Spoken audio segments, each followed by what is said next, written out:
আসসালামু আলাইকুম। ক্লাস 8-এর ইতিহাসের ক্লাসে আজ তোমাদের নবাব সিরাজউদ্দৌলার সঙ্গে ইংরেজ ইস্ট ইন্ডিয়া কোম্পানির বিরোধের কারণ অথবা পলাশী যুদ্ধের কারণ নিয়ে আলোচনা করব। গত ক্লাসে ফারুক শাহের ফরমান পর্যন্ত আলোচনা করা হয়েছে। আজকের ভিডিওতে আমরা পলাশী যুদ্ধের কারণ অথবা সিরাজউদ্দৌলার সঙ্গে ইংরেজ ইস্ট ইন্ডিয়া কোম্পানির বিরোধের কারণ কি ছিল সে সম্পর্কে জানব।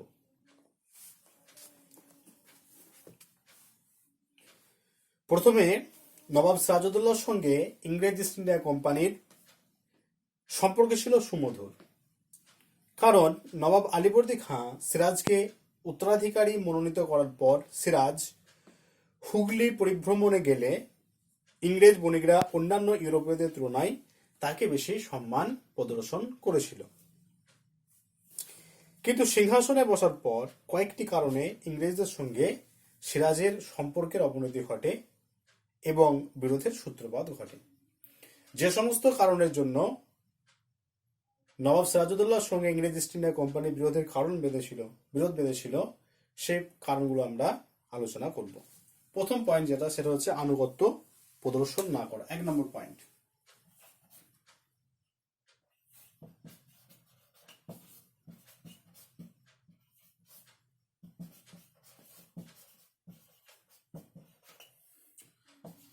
আনুগত্য প্রদর্শন না করা।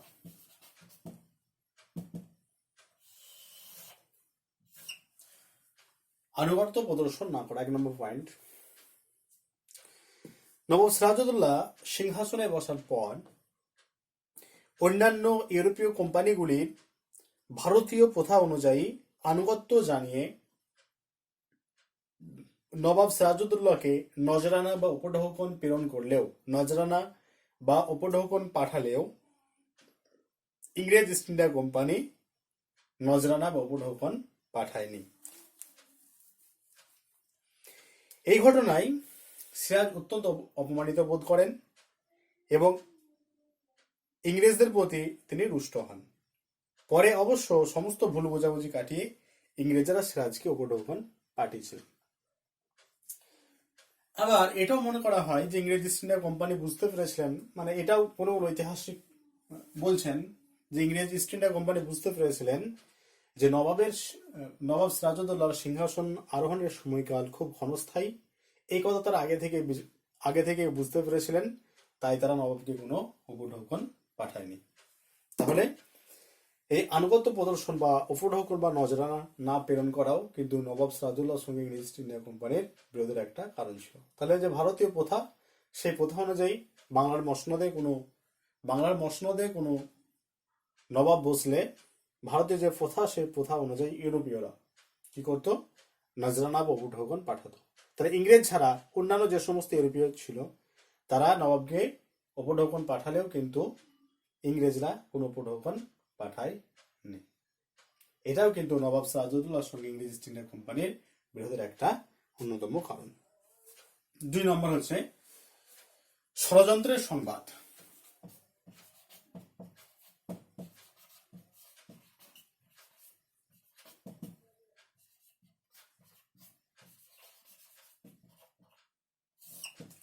ষড়যন্ত্রের সংবাদ, এই সময়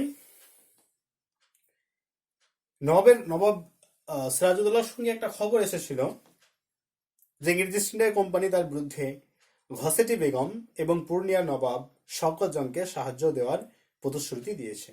এই সংবাদে সিরাজ আরো ক্রুদ্ধ হয়ে ওঠেন ইংরেজ ইস্ট ইন্ডিয়া কোম্পানির উপর। তাহলে ষড়যন্ত্রের সংবাদ যখন নবাব পাচ্ছেন, তখন কিন্তু ইংরেজ ইস্ট ইন্ডিয়া কোম্পানির প্রতি নবাব খুব রুষ্ট হয়ে যাচ্ছেন। নেক্সট পয়েন্ট হচ্ছে কৃষ্ণদাসকে আশ্রয়।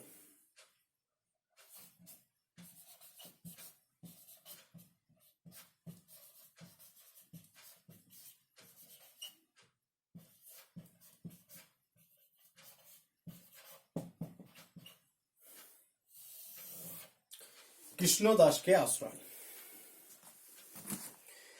ঢাকার দেওয়ান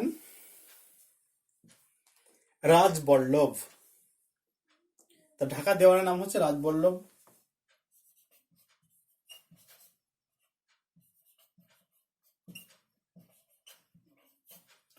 ঢাকার দেওয়ান রাজবল্লভ রাজকোষের অর্থ জমা দেওয়ার ব্যাপারে গডমিল করলে সিরাজ তাকে মুর্শিদাবাদে এসে সমস্ত হিসেব বুঝিয়ে দেওয়ার জন্য নির্দেশ দেন। তাহলে গডমিল মানে হিসাবের মিল যেটাকে বলছে সেটাই গডমিল, মানে ঠিকঠাক হিসাব সে দিতে পারছে না নবাবকে। তাহলে যখন সে ঠিকঠাক ভাবে নবাবকে হিসাব দিতে পারছে না, তখন নবাব সিরাজউদ্দৌলা তাকে মুর্শিদাবাদে এসে সমস্ত হিসাব বুঝিয়ে দেওয়ার জন্য তাকে অনুরোধ করে বা বুঝিয়ে দেওয়ার কথা বলে। কিন্তু রাজবল্লভ যখন এই কথাটা শুনলো, তখন তিনি কি করলেন?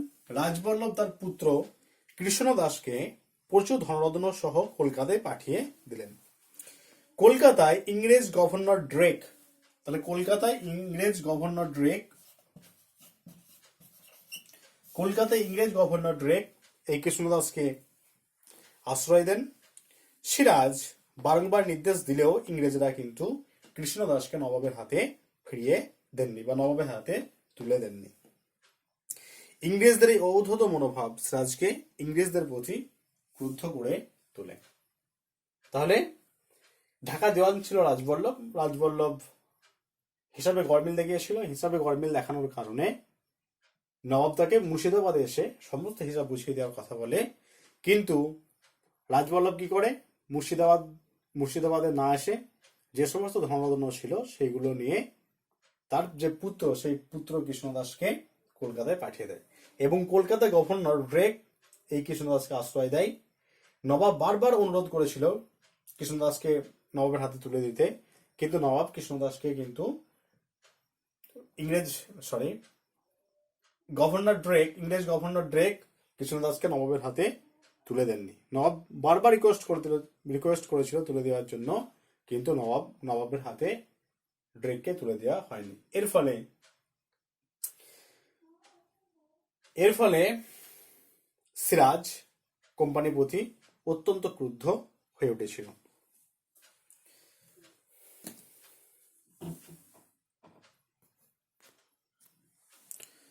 নেক্সট পয়েন্ট হচ্ছে 4 নম্বর পয়েন্ট, দুর্গ নির্মাণ।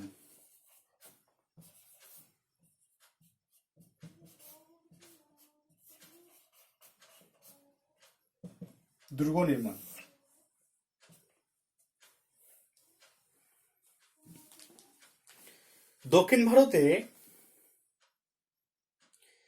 ইংরেজদের সঙ্গে ফরাসিদের যুদ্ধ শুরু হলে বাংলায় ইংরেজ ও ফরাসি উভয় কোম্পানি দুর্গ নির্মাণ শুরু করে।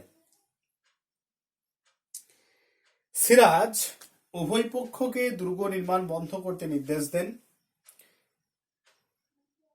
সিরাজের এই কথা শুনে ফরাসিরা দুর্গ নির্মাণ বন্ধ করে, কিন্তু ইংরেজ ইস্ট ইন্ডিয়া কোম্পানি দুর্গ নির্মাণ বন্ধ করেনি এবং তারা দুর্গ নির্মাণ চালিয়ে যায়। নবাবের দূত নারায়ণ দাসকে তারা অপমান করে, এতে নবাবের মর্যাদা ক্ষুণ্ণ হয়ে পড়ে। তাহলে এই দুর্গ নির্মাণ সংক্রান্ত বিরোধ, এটাও কিন্তু সিরাজের সঙ্গে ইংরেজদের যে বিরোধ, সেই বিরোধের একটি অন্যতম কারণ। 5 নম্বর, দস্তকের অপব্যবহার।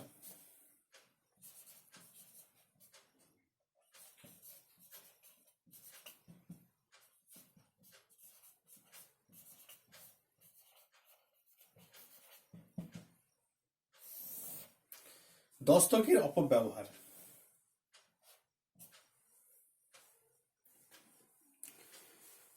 দস্তকের অপব্যবহার আগে আলোচনা করেছি। দস্তক শব্দের অর্থ হলো বাণিজ্যিক ছাড়পত্র। 1717 খ্রিস্টাব্দে মুঘল সম্রাট ফারুক শিয়ার ইংরেজ ইস্ট ইন্ডিয়া কোম্পানিকে বাংলাদেশে বিনা শুল্কে বাণিজ্য করার অধিকার বা ছাড়পত্র দিয়েছিল। এই বাণিজ্যিক ছাড়পত্র দেওয়া হয়েছিল কোম্পানিকে, কিন্তু কোম্পানির ব্যক্তিগত কর্মচারীরাও পরবর্তীকালে এই দস্তকের অপব্যবহার করতে শুরু করে। তাহলে কোম্পানির ব্যক্তিগত কর্মচারীরা যখন দস্তকের অপব্যবহার শুরু করে, তখন কিন্তু দেশীয় যারা বণিক তারা কিন্তু ভীষণভাবে ক্ষতিগ্রস্ত হয় এবং দেশীয় বণিকরা ব্যাপকভাবে ক্ষতিগ্রস্ত হয়। তার সাথে সাথে নবাবও কিন্তু রাজস্ব থেকে বঞ্চিত হন। সিরাজ দস্তকের অপব্যবহার বন্ধ করার নির্দেশ দিলে কোম্পানি নীরব থাকে। এতে নবাব অত্যন্ত ক্রুদ্ধ হয়ে ওঠে।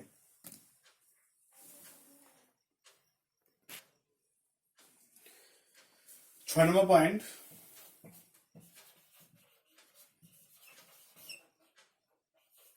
কলকাতা আক্রমণ।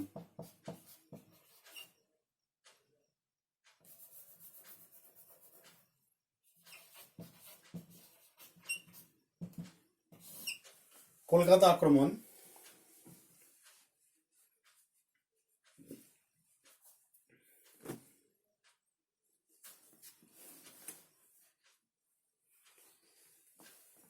দেখো, প্রথম পয়েন্ট আমরা আলোচনা করেছি আনুগত্য প্রদর্শন না করা।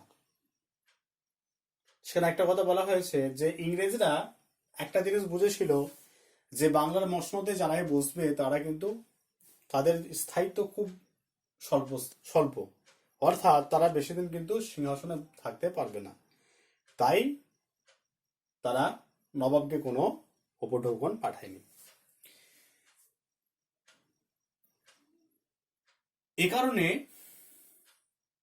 সিরাজউদ্দৌলা ইংরেজদের সমুচিত শিক্ষা দেওয়ার জন্য 1756 খ্রিস্টাব্দের 20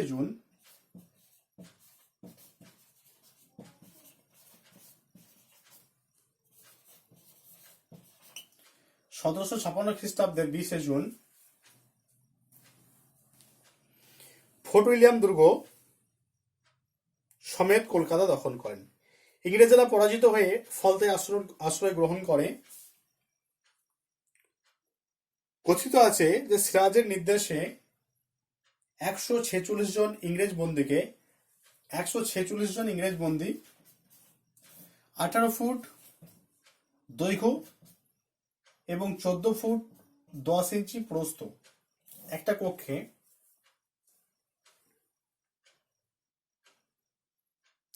18 ফুট দৈর্ঘ্য এবং 14 ফুট 10 ইঞ্চি প্রস্থ একটা কক্ষে 146 জনকে বন্দী করা হয়েছিল। পরের দিন শ্বাসরুদ্ধ হয়ে 123 জন মারা যায়।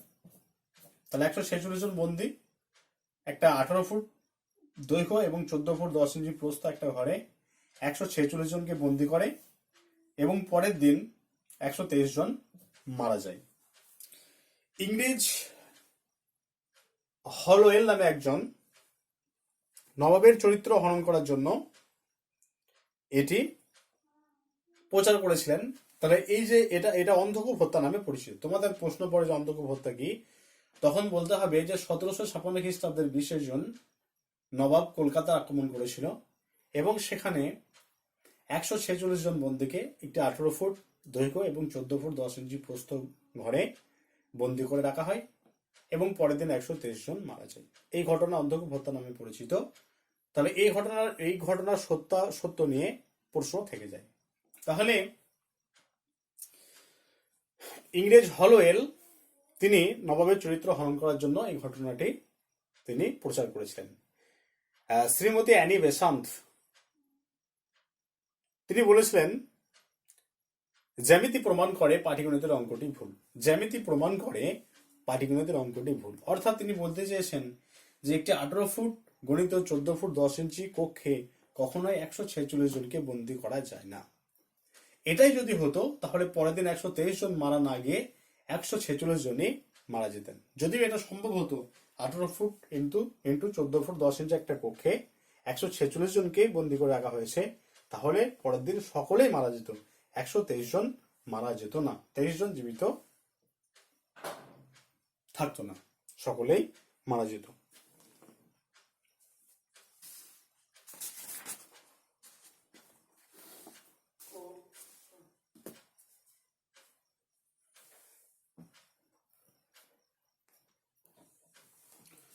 সাত নম্বর হচ্ছে আলিনগরের সন্ধি।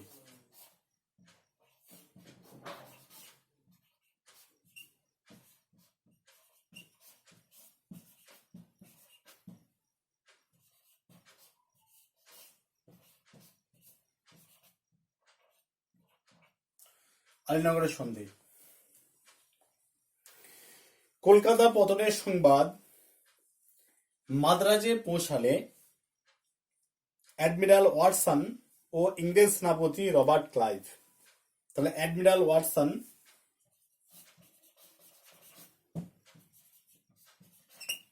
ও রবার্ট ক্লাইভ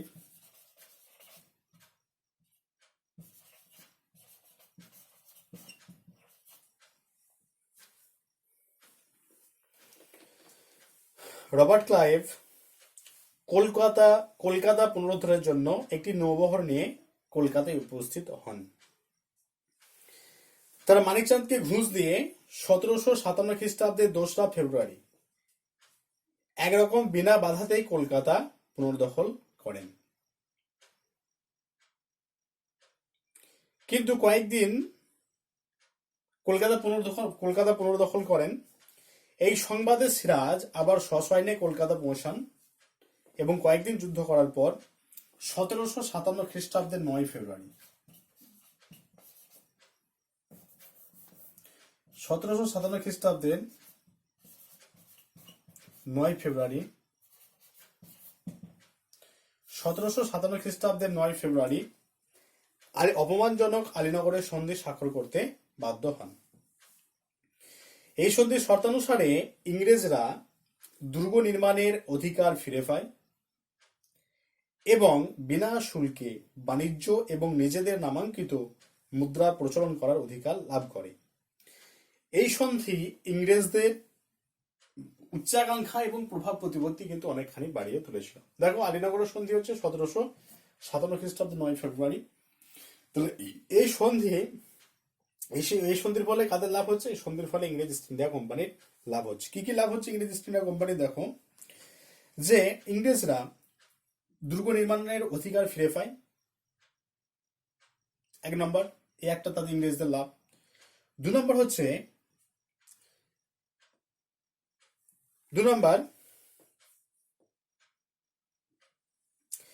ইংরেজ ইস্ট ইন্ডিয়া কোম্পানি বাংলায় বিনা শুল্কে বাণিজ্য করার অধিকার লাভ করে। আর 3 নম্বর, ইংরেজ ইস্ট ইন্ডিয়া কোম্পানি নিজেদের নামাঙ্কিত মুদ্রা তারা প্রচলন করার অধিকার লাভ করে। তাহলে এই যে সন্ধি হলো আলীনগরের সন্ধি, এই সন্ধি কিন্তু নবাবের পক্ষে একটা অপমানজনক সন্ধি ছিল।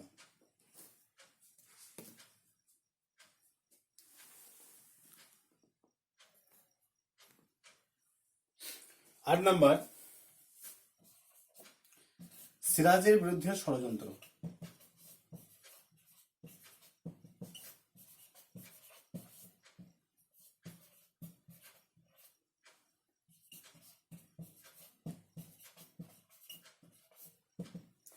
সিরাজের বিরুদ্ধে ষড়যন্ত্র। মুর্শিদাবাদের রাজদরবারে জগৎ শেঠ, রাজবল্লভ, উম্মিচাঁদ, মীর মদন, ইয়ার লতিফ, মির্জাফর প্রমুখ সিরাজের ঔদ্ধত আচরণে ক্ষুব্ধ হয়ে তাকে সিংহাসনচ্যুত করার পরিকল্পনা গ্রহণ করে এবং তারা সিরাজ বিরোধী ষড়যন্ত্রে যুক্ত হয়ে পড়ে। এইভাবে সিরাজকে সিংহাসনচ্যুত করে মির্জাফরকে বাংলার নবাব করার পরিকল্পনা চূড়ান্ত হয়। পলাশীর যুদ্ধ।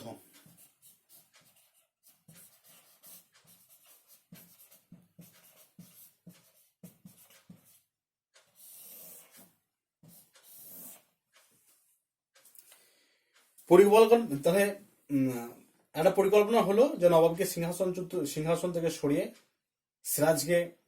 সিরাজকে সিংহাসন থেকে সরিয়ে মির্জাফরকে সিংহাসনে বসানো হবে। যে ষড়যন্ত্র হলো সেই ষড়যন্ত্রকে বাস্তবায়িত করার জন্য 1757 খ্রিস্টাব্দে 23 জুন পলাশীর প্রান্তরে নবাবের সঙ্গে ইংরেজ ইস্ট ইন্ডিয়া কোম্পানির যুদ্ধ বাধে এবং মির্জাফরের বিশ্বাসঘাতকতায়, মির্জাফর শুধু নয়, মির্জাফর ছাড়াও ধরো উমিচাঁদ, রায়দুর্লভ, ইয়ার লতিফ, জগৎ শেঠ, এ সমস্ত ব্যক্তিদের বিশ্বাসঘাতকতায় নবাব সিরাজউদ্দৌলা পরাজিত হন। মির্জাফরের পুত্র মিরনের নির্দেশে এবং চক্রান্তে সিরাজ নিহত হন। এরপর মূল্যায়ন।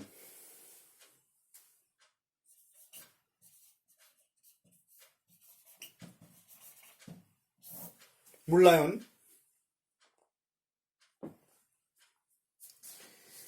পলাশী যুদ্ধের প্রকৃত কারণে ঐতিহাসিকদের মধ্যে মতবিরোধ আসে। ঐতিহাসিক এস.সি. হিল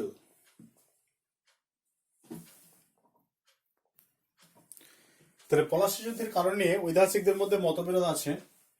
ঐতিহাসিক এস.সি. হিল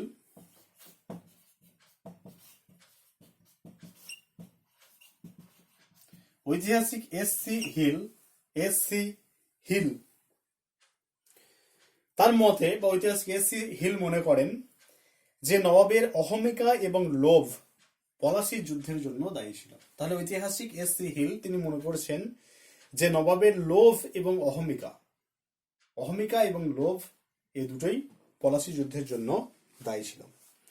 তিনি বলেন সিরাজের প্রকৃত উদ্দেশ্য ছিল কোম্পানির অর্থ ও সম্পদ লুট করা। দুর্গ নির্মাণ ও অন্যান্য কারণ অজুহাত হিসেবে তিনি ব্যবহার করেন। এই এস.সি. হিলের মতামতকে সমর্থন করেছেন পি.জে. মার্শাল এবং ক্রিস বেইলি। পি.জে. মার্শাল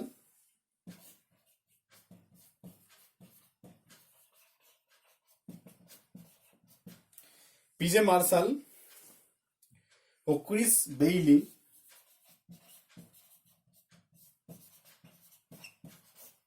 এই দুজন ঐতিহাসিকও কিন্তু এস.সি. হিলের বক্তব্যকে সমর্থন করছেন। তাহলে এস.সি. হিল কি বলছেন যে নবাবের পতনের জন্য দায়ী ছিল নবাবের লোভ এবং অহমিকা। এই লোভ এবং অহমিকা নবাবের পতনের জন্য দায়ী। পি.জে. মার্শাল এবং ক্রিস বেইলি এরাও মনে করছেন যে নবাবের যে পতন সে পতনের জন্য লোভ এবং অহমিকাই দায়ী ছিল। অন্যদিকে রবার্ট ওরম এবং পার্সিফেল স্পিয়ার, তাহলে এটা একটা পক্ষ, এরা নবাবকে দায়ী করছেন। অন্যদিকে রবার্ট ওরম এবং পার্সিফেল স্পিয়ার, রবার্ট ওরম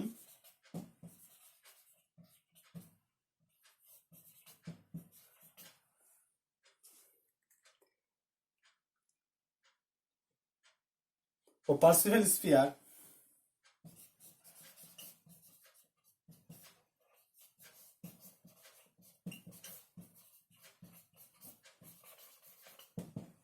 রবার্ট ওরম এবং পার্সিফেল স্পিয়ার মনে করেন ইংরেজরা আরকোটের মতো বাংলার সিংহাসনে নিজেদের পছন্দ মতো লোককে বসাবার জন্য সিরাজের সঙ্গে সংঘর্ষে লিপ্ত হয়। তাহলে রবার্ট ওরম এবং পার্সিফেল স্পিয়ার মনে করছেন যে ইংরেজরা নিজেদের পছন্দ মতো লোককে সিংহাসনে বসানোর জন্যই এই পলাশী যুদ্ধে তারা যুদ্ধকে সমর্থন করেছিল বা যুদ্ধ তারা করেছিল। পার্সিফেল স্পিয়ার এর মতে বাংলার সম্পদ কোম্পানির বার্ষিক লগ্নিতে বিনিয়োগ করে বিপুল মুনাফা অর্জন করার লোভে রবার্ট ক্লাইভ ষড়যন্ত্রের মুখ্য ভূমিকা নিয়েছিলেন। তাহলে রবার্ট ওরম এবং পার্সিফেল স্পিয়ারের মতে তারা মনে করতেন যে নিজের পছন্দ মতো লোককে সিংহাসনে বসাতে চেয়েছিলেন ইংরেজ ইস্ট ইন্ডিয়া কোম্পানি। আর পার্সিফেল স্পিয়ার তিনি মনে করেছেন যে বাংলার যে অর্থ সম্পদ সেই অর্থ সম্পদকে লগ্নি হিসেবে কাজে লাগাতে চেয়েছিল ইংরেজ ইস্ট ইন্ডিয়া কোম্পানি। এই দুই কারণের জন্য তারা নবাবের পদ থেকে সরাতে চেয়েছিল এবং নিজেদের সমর্থনের যাকে বসানো হয়েছিল তাকে তারা বসাতে চেয়েছিল। তার ফলে কিন্তু এই পলাশী যুদ্ধের সূচনা হয়েছিল 1757 খ্রিস্টাব্দের 23শে জুন। এরপর আলোচনা করব পলাশী যুদ্ধের ফলাফল নিয়ে।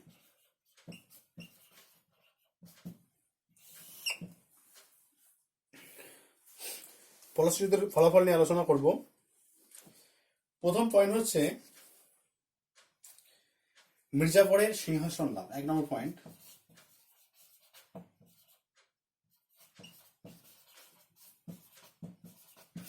মির্জাফরের সিংহাসন লাভ।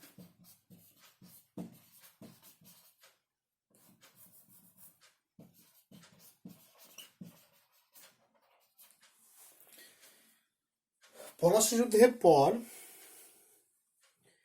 ইংরেজদের সমর্থনে মির্জাফর বাংলার নবাব হন। তাহলে যদি বলে শর্ট কোশ্চেন, বাংলার শেষ স্বাধীন নবাব কে ছিলেন, তাহলে বাংলার শেষ স্বাধীন নবাব হলেন সিরাজউদ্দৌলা। ঠিক আছে, মির্জাফর কিন্তু নয়। বাংলার শেষ স্বাধীন নবাব কে ছিলেন যদি এমসিকিউ বা শর্ট প্রশ্ন পড়ে তখন তোমাদেরকে লিখতে হবে নবাব সিরাজউদ্দৌলা, কখনোই তোমরা কিন্তু মির্জাফর লিখবে না। তাহলে পলাশী যুদ্ধের পর ইংরেজদের সমর্থনে মির্জাফর বাংলার নবাব হন। তাকে বাংলার মসনদে বসিয়ে ইংরেজরা বাংলার প্রকৃত শাসকে পরিণত হয় এবং মির্জাফর ইংরেজদের হাতের পুতুলে পরিণত হয়। ইংরেজরা যেভাবে মির্জাফরকে নাচায় মির্জাফর সেভাবে নাচে, মির্জাফরের নিজস্ব কোনো ক্ষমতা ছিল না। 2, ইংরেজদের প্রভাব প্রতিপত্তি বৃদ্ধি পায়।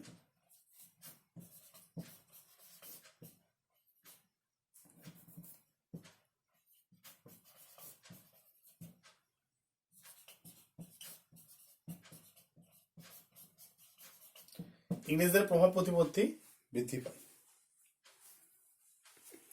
পলাশী যুদ্ধে জয়লাভের ফলে ভারতবর্ষে ব্রিটিশদের মর্যাদা এবং প্রভাব প্রতিপত্তি বৃদ্ধি পায়। পলাশী যুদ্ধের পর ইংরেজ ইস্ট ইন্ডিয়া কোম্পানি ভারতের সাম্রাজ্য স্থাপনের শক্তিশালী দাবিদার হিসেবে নিজেদের সুপ্রতিষ্ঠিত করে। এই পলাশী যুদ্ধের পর ইংরেজ ইস্ট ইন্ডিয়া কোম্পানির ভারতবর্ষের সাম্রাজ্য বিস্তারের ভিত তৈরি হয়। একটা বাড়ি তৈরি করতে গেলে যেমন ভিতের প্রয়োজন হয়, ভিত দরকার হয়, একই রকম ভাবে ভারতবর্ষে ইংরেজদের সাম্রাজ্য বিস্তারের যে ভিত, সেই ভিতটা তৈরি হয়েছিল এই পলাশী যুদ্ধের জয়লাভের পর। 3 নম্বর, পলাশী লুণ্ঠন।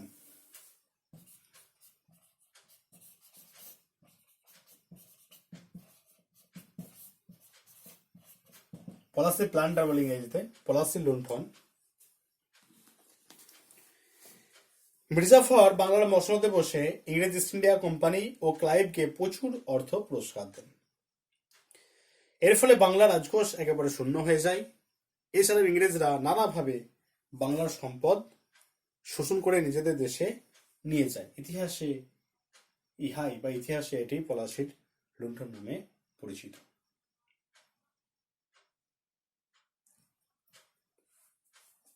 চার হচ্ছে আধুনিক যুগের সূচনা।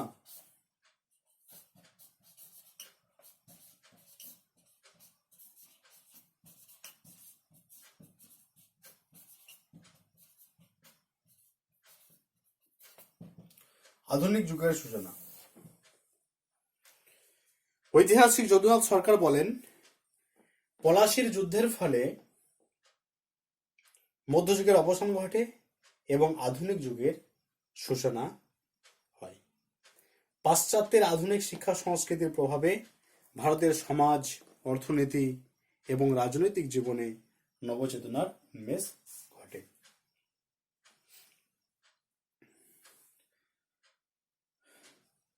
পলাশী যুদ্ধ বাংলা তথা ভারতে ইংরেজদের আধিপত্যের পথ সুগম করে। এই যুদ্ধে জয়লাভের ফলে ইংরেজদের মর্যাদা বহুগুণ বৃদ্ধি পায়। তার ফলে ইংরেজরা ভারতে তাদের প্রধান প্রতিপক্ষ ফরাসিদের পরাজিত করে ভারতের সাম্রাজ্য স্থাপনের সম্ভাবনাকে উজ্জ্বল করে তোলে। আজ তাহলে এখানে এই পর্যন্ত আলোচনা করা হলো পলাশী যুদ্ধের কারণগুলি আলোচনা করো, অথবা নবাব সিরাজউদ্দৌলার সঙ্গে ইংরেজ ইস্ট ইন্ডিয়া কোম্পানির বিরোধের কারণগুলি আলোচনা করো। সেটা পয়েন্ট ওয়াইজ আলোচনা করা হয়েছে এবং ফলাফল দেখো 4টা দেওয়া হলো, আরো অনেক হয়, মোটামুটি এই 4টাই দেওয়া হলো। মির্জাফরের সিংহাসন লাভ, ইংরেজদের প্রভাব প্রতিপত্তি বৃদ্ধি, পলাশী লুণ্ঠন আর আধুনিক যুগের সূচনা। যদি কোনো পয়েন্টস কারো বুঝতে অসুবিধা হয় অবশ্যই আমাকে বলবে, হোয়াটসঅ্যাপে মেসেজ করবে, সেই পয়েন্টসটা আমি বুঝিয়ে দেওয়ার চেষ্টা করবো। ঠিক আছে।